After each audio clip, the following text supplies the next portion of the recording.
शहर से बहुत दूर एक गांव था। उस गांव में एक बरगद का पेड़ था। उस पेड़ पर एक झूला लटका हुआ था, लेकिन कोई भी गांव वाला उस झूले पर बैठने की हिम्मत नहीं करता था। एक दिन घसीटा और उसकी पत्नी सो रहे होते हैं। तभी उन्हें खिड़की से किसी के रोने की आवाज आती है। इस वजह से घसीटा की नींद खुल जाती है। अरे, ये कौन है? हे भगवान, लगता है आवाज उसी बरगद के पेड़ की तरफ से आ रही है। अरे निर्मला, जल्दी उठो। देखो ना, आज फिर से वही रोने की आवाज आ रही है। हे भगवान, ये रोने की आवाज तो उसी झूले की तरफ से आ रही है। तुम डरो नहीं, मैं अभी देखता हूँ। फिर घसीटा खिड़की की तरफ जाता है तो उसकी आंखें फटी की फटी रह जाती हैं। उसे झूले पर एक औरत दिखाई देती है और वह रो रही होती है।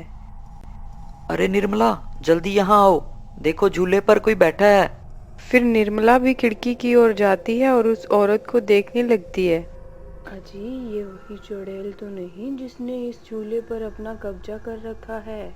तुम्हारा दिमाग खराब तो नहीं हो गया? वो सिर्फ एक औरत है। अजी, भला रात के 2 बजे कौन पेड़ के नीचे झूला झूलता है? तुम रुको, मैं अभी बाहर जाकर देखता हूँ। अरे रुको रुको, तुम्हारा दिमाग खराब तो नहीं हो गया जो खुद मौत के मुंह में मरने के लिए जाना चाहते हो? मैं आपको कहीं नहीं जाने दूंगी। तभी वह चुड़ैल अचानक से गायब हो जाती है। यह सब देखकर वे दोनों डर जाते हैं। अरे मर गए रे, ये तो गायब हो गई। मैंने आपसे कहा था ना जी, ये कोई आम औरत नहीं है। तुम सही कहती हो निर्मला, इस झूले में जरूर कोई गड़बड़ है। तभी कोई गांव वाला इस झूले के पास जाने से भी डरता है। अजी, आज तक तो हमने इस झूले के बारे में सिर्फ अफवाहें ही सुनी थी। आज तो अपनी आंखों से देख लिया। मैं तो अब इस घर में और नहीं रहने वाली। फिर अगले दिन निर्मला का भाई अपनी पत्नी के साथ शहर से उसके घर आता है। अरे निर्मला बहन, तुम कहाँ हो? अरे भाई, आज तुम्हें अपनी बहन की याद कैसे आ गई? बस ऐसे ही, बहुत दिन हो गए थे तो सोचा अपनी प्यारी बहन से मिल लूं आज। फिर वे लोग हंसी मजाक करके दिन बिता देते हैं और फिर रात होने पर, बबलू भाई, तुम नीलू के साथ इस कमरे में सो जाओ, हम साथ वाले कमरे में सो जाते हैं। और हाँ, तुम्हें किसी चीज की जरूरत हो तो मुझे बता देना। फिर इतना बोलकर निर्मला अपने कमरे में सोने के लिए चली जाती है।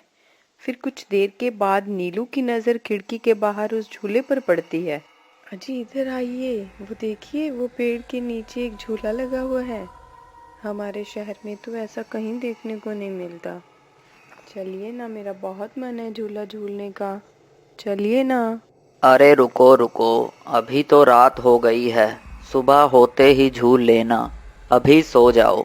फिर इतना बोलकर बबलू सोने चला जाता है, लेकिन नीलू उसी झूले को देखती रहती है। अरे सुनिए ना, चलिए ना, मेरा बहुत मन है।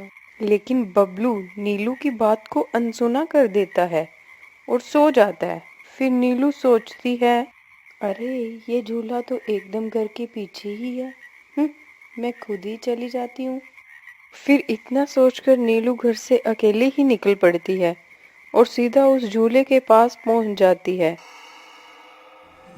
अरे वाह, जैसा मैंने सोचा था ये तो बिल्कुल वैसा ही निकला। आज तो मजा ही आ गया। फिर नीलू उस झूले पर बैठ जाती है और झूला झूलने लगती है और गाना गाने लगती है।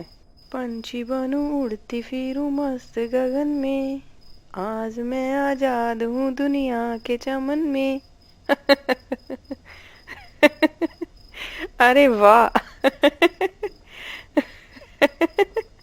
फिर नीलू कुछ देर खुशी खुशी झूला झूलती रहती है। अरे वाह, आज तो मजा ही आ गया। चलो अब घर चलती हूँ, अगर इनकी नींद खुल गई तो बहुत नाराज हो जाएंगे। फिर जैसे ही नीलू उस झूले से नीचे उतरने लगती है तो उसे महसूस होता है कि किसी ने उसे पकड़ रखा है और वह झूले से नीचे नहीं उतर पा रही। वो बहुत डर जाती है। अरे अरे, ये कौन है? कौन है जिसने मुझे पकड़ कर रखा है? वो इधर उधर देखती है लेकिन उसे कोई दिखाई नहीं देता। अरे मर गई रे, मैं इस झूले से क्यों नहीं उतर पा रही? बचाओ बचाओ, कोई है? अजी सुनते हो, मेरी मदद करो। तभी नीलू की आवाज सुनकर बबलू की नींद खुल जाती है। निर्मला और घसीटा भी उठ जाते हैं और जल्दी से बबलू के पास आते हैं। अरे बबलू, यह तो नीलू की आवाज थी ना, वो कहाँ है? तभी घसीटा की नजर उस झूले पर पड़ती है। उसे नीलू उस पेड़ के नीचे पड़ी हुई दिखाई देती है। हे भगवान, ये क्या अनर्थ हो गया। नीलू उस झूले के पास कैसे चली गई। फिर वे तीनों जल्दी से उस झूले के पास जाते हैं। उन्हें नीलू वहां बेहोश पड़ी हुई मिलती है। हे भगवान, ये तुम्हें क्या हो गया नीलू। नीलू, तुम्हें यहाँ नहीं आना चाहिए था। हे भगवान, अब क्या होगा? फिर वे सब लोग अपने घर आ जाते हैं और सुबह होने पर नीलू को होश आता है। नीलू, तुम ठीक तो हो ना? आज के बाद कभी उस झूले के पास नहीं जाना। उस झूले पर किसी चुड़ैल का साया है। ठीक है दीदी, मैं आज के बाद उस झूले के पास कभी नहीं जाऊंगी। फिर रात होने पर सब सो रहे होते हैं। तभी नीलू की नींद खुल जाती है और उसके पैर उल्टे हो जाते हैं और वो घर से निकलकर झूले की तरफ चल देती है और झूला झूलने लगती है।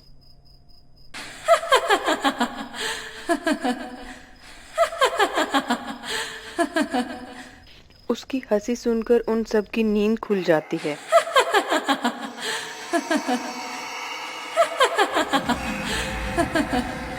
निर्मला और घसीटा बबलू के कमरे में आते हैं और नीलू को वहां ना पाकर परेशान हो जाते हैं। हे भगवान, अब ये नीलू कहाँ चली गई? फिर वे सब खिड़की से झांक कर देखते हैं तो उनकी आंखें फटी की फटी रह जाती हैं। नीलू झूला झूल रही होती है। अरे मर गए रे, ये नाक मीठी तो फिर से झूला झूलने चली गई। अरे बेवकूफ बबलू, अपनी पत्नी को संभाल कर नहीं रख सकता क्या? देख, तेरी पत्नी आधी रात को कैसे झूला झूल रही है। मुझे माफ कर दो दीदी, मैंने इसे समझाया भी था कि उस झूले की तरफ कभी मत जाना। अरे जल्दी चलो, अभी हमें नीलू के पास जाना होगा, कहीं कोई अनर्थ ना हो जाए। फिर वे तीनों जल्दी से उस झूले के पास पहुंच जाते हैं। ए नास मीठी नीलू, चल जल्दी से इस झूले से नीचे उतर। तुझे कल भी समझाया था ना, इस झूले की तरफ नहीं जाना। एक बार में समझ नहीं आता क्या?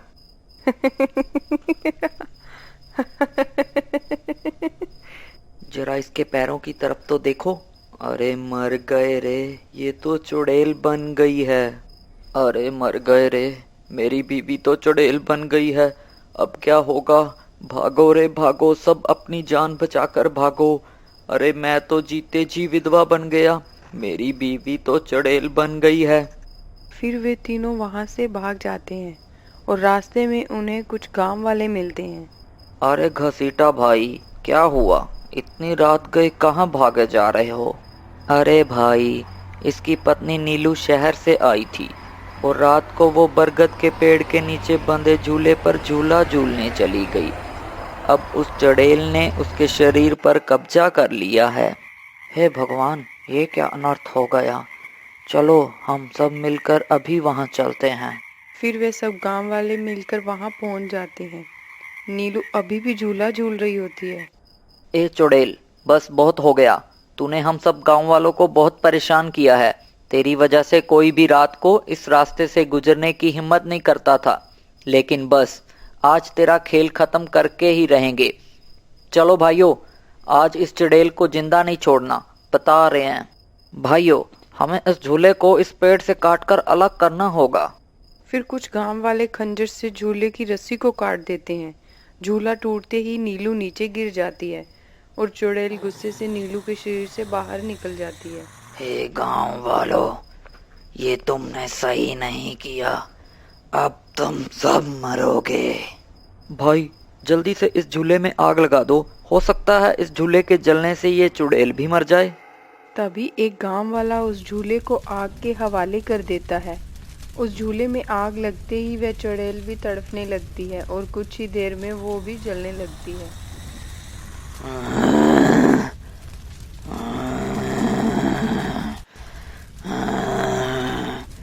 मैं किसी को जिंदा नहीं छोड़ूंगी।